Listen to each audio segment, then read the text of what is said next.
O'zbek estradasining yorqin yulduzlaridan biri primadonna Yulduz Usmonova yana e'tibor markazida.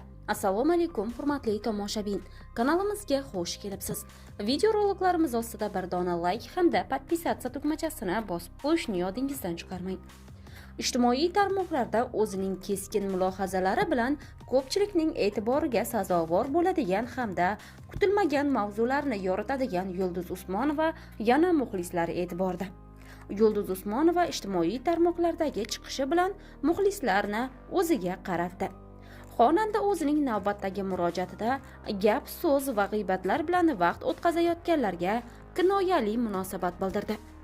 Uning aytishicha, boshqalar turli muhokamalar bilan ovora bo'lib yurgan vaqtda u yangi qo'shiq ustida ishlash bilan band. Sizlar g'iybat bilan ovora paytingda men yangi qo'shiq yozish bilan band bo'laman, deydi xonanda. Shuningdek, xonanda unga muxlislari tomonidan berilgan sovg'alar haqidagi samimiy fikrini bildirdi.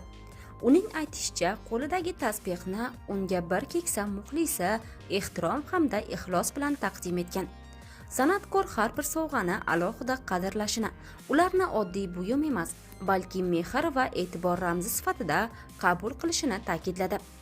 U hatto ustidagi futbolkasini ko'rsatib, bu ham muxlislardan biri tomonidan berilgan sovg'a ekanligini aytib o'tdi.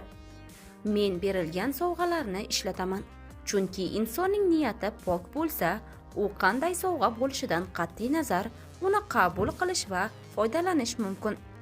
Menga ko'chada kimdir non bersa ham bemalol yeyman, chunki non aziz hamda ulug' deya o'z fikrini izohladi xonanda.